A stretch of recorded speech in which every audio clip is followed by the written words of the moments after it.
Está Alejandro Godard también con nosotros, secretario Gracias general por del venir. MST. Muchísimas gracias. ¿Está de acuerdo con lo que dice el doctor, que es un plan preconcebido? Sí, totalmente. Y creo que no es casual que se empiece esto a implementar cuando hay reuniones como las del G20, donde vienen los economistas y dirigentes de los países más poderosos del planeta, cuando viene el FMI, porque en realidad la injerencia de las Fuerzas Armadas en la seguridad interna y ergo en la suma hacia las otras fuerzas para evitar o para actuar preventivamente frente a estallidos sociales es algo que lo vienen reclamando los organismos internacionales desde hace mucho tiempo. No solo a nuestro país, sino a las distintas democracias de Latinoamérica. Y se ha aplicado ya este plan. Por eso es importante ver cómo ha resultado esto en los países donde han cedido. Hay uno que es Brasil, lo tenemos acá cerquita. Por ejemplo, en Brasil,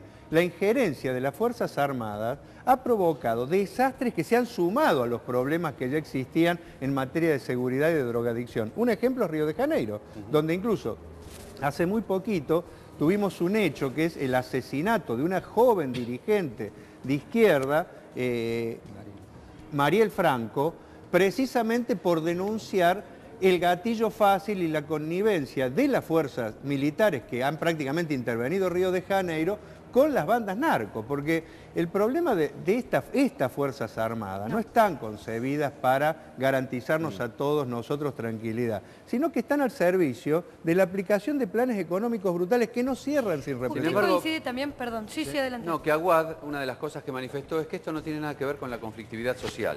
Bueno, Aguad es un viejo amigo de Menéndez, yo soy cordobés, lo conozco, o sea, es una persona que mucho compromiso con la democracia la verdad no tiene.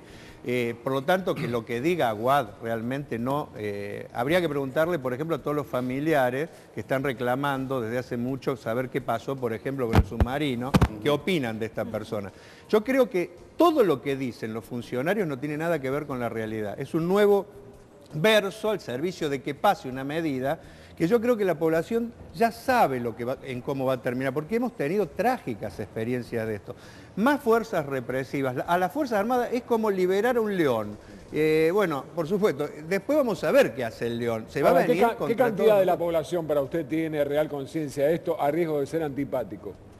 Bueno, yo creo que hay que explicarle a la población. No, de y acuerdo, desde pero ya- hoy, sin explicarle. Yo gente creo que que se hay una informa. desconfianza tremenda y figura en todas las encuestas todo lo que son las fuerzas de seguridad, porque todo el mundo sabe que cerca de su casa se vende droga y está el policía parado y no hace nada. O sea, cuando saltan los grandes casos siempre hay detrás fuerzas de seguridad. Yo creo que hay una desconfianza tremenda en general y con el ejército en particular y las Fuerzas Armadas. Bueno, hay que ver lo que pasa cada 24 de marzo y por qué desde los más chiquitos a las generaciones más grandes se movilizan por cientos de miles en todo el país. Pues yo creo que hay un nunca más que está muy presente y yo creo que este gobierno vino a desmontar el nunca más.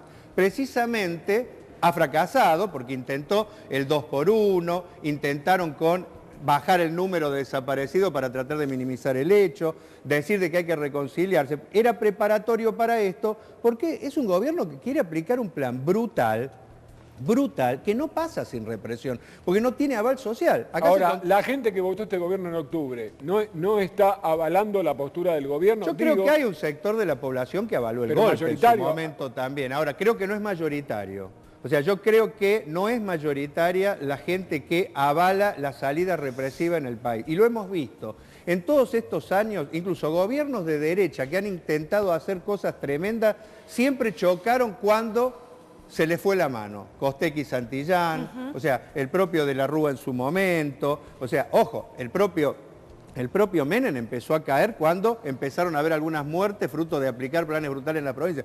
Yo creo que hay un sentimiento democrático en nuestro pueblo muy grande que este gobierno intenta cambiar, pero no lo ha logrado. Yo creo que no lo ha logrado y espero que la población rechace todas estas medidas y que ojo, que son incluso violatorias de la ley, porque acá el gobierno que habla de la legitimidad y todo, o sea, acá se está cambiando una ley por un decreto, digamos las cosas como son, acá, o sea, una ley que llevó mucho debate, porque recordemos que esa ley se fue construyendo contra incluso los primeros años de democracia, Año 88. ¿no es cierto? Porque se fue construyendo después de que hubo azonadas militares, que hubo mucho movimiento en este país, donde los militares se resistían a ir a los cuarteles, y fruto de la reacción popular se fue construyendo esta ley. Y ahora se la violenta un gobierno impopular, porque habría que ver en qué estado está este gobierno ya de popularidad, intentas cambiarla así sin vía firmando un papelito. Alejandro, te escucho. Si queremos encarar la discusión de narcotráfico hay que discutir otras cuestiones, por ejemplo, que no se discuten, que no son salidas represivas. Por ejemplo, los países que más han avanzado en el terreno de combatir el narcotráfico son los que han puesto en discusión si hay que legalizar o no el consumo. Por ejemplo, porque las mafias muchas veces se amparan precisamente en la ilegalidad para hacer de eso un negocio, pero países que avanzaron en la vía de la legalización le quitaron un negocio tremendo a las mafias. El gran problema que acá, en este país, las mafias están intrincados con la fuerza de seguridad. Nosotros tenemos que abrir un debate. O sea, la principal mafia de este país no es como la que vemos muchas veces en las películas, ¿no es cierto?, que eran los italianos o, ¿no es cierto?, los japoneses. No, acá la principal mafia son las fuerzas de seguridad. Son ejércitos prácticamente que comandan todas y cada una de las actividades duras delictivas. ¿Desde cuándo sucede esto, Alejandro? Desde hace muchísimos años.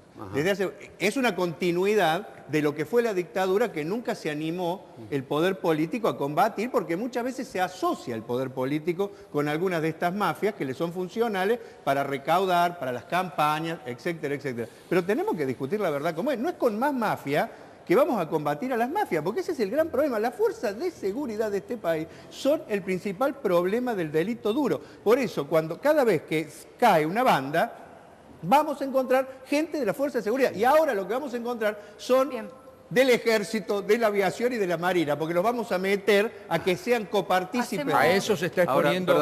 Ahora sí volvemos, tenemos el móvil. En la ciudad de Buenos Aires, porque lo dijeron algunas de la gente que participó, si uno ve todos los templos evangélicos, antes detrás de ese templo había un cine. Sí. O sea, se han cerrado infinidad de cines y se pelea para que no cierren otros o para que reabran, Tarico, Urquiza, etc. Pero además no solo eso, en toda la política cultural ha habido una política a hacer que los teatros independientes prácticamente no puedan subsistir. Los centros culturales en la ciudad de Buenos Aires, prácticamente para pagar la luz y el gas, tienen que hacer malabar y la mayoría cierran. O sea, hay una política. Y está ligado a todo lo que estamos discutiendo, porque acá, o sea, se baja en lo que se necesita y, sin embargo, no se tiene la misma política, por ejemplo, para las retenciones del campo. El gobierno ha salido a decir, por ejemplo, que no va a bajar más las retenciones del campo. O sea, hay claramente hacia un sector va dirigido todo esto, ¿no es cierto? Y creo que está ligado a lo del FMI y está ligado por el primer punto de la represión, porque esto, fíjense ustedes la respuesta de la gente, lo que decía la gente, que van a resistir, si le quieren cerrar al Gomón, la gente va a resistir. Bueno, lo mismo están resistiendo los docentes, lo mismo van a resistir todo aquel que le quieran quitar la fuente de trabajo. El señor que dijo que hacía changas y que su divertimento era poder ir al cine. Exactamente, o sea, la gente va a resistir todo esto. Frente a eso, que es la resistencia que cada vez va a ir increciendo, es que viene todo este tema de las Fuerzas Armadas. Hay que decirlo con claridad para que la gente sepa, o sea, incluso más, hay que decir una realidad. Los gendarmes, ya hay un plan en ejecución que ha hecho que, por ejemplo, los gendarmes que tendrían que estar en la frontera están interviniendo en la represión. Lo de Maldonado, lo de este chico que fue asesinado, Nahuel, por la espalda. Los otros días, cuando fuimos a movilizarnos contra el FMI y la Argade, la Gendarmería hizo un operativo brutal para que no llegáramos hasta la Embajada de Estados Unidos. O sea, ya hay un plan que va dirigido a eso y yo creo que tiene que ver con el tema de que no pasan estos planes sin represión, como la dictadura fue un plan en su momento para empezar a aplicar una serie de medidas económicas. Represión y medidas económicas neoliberales son parte de nuestra historia, por lo tanto, por eso nos tenemos que preparar para resistir eso. Estamos con otros problemas también relacionados justamente con...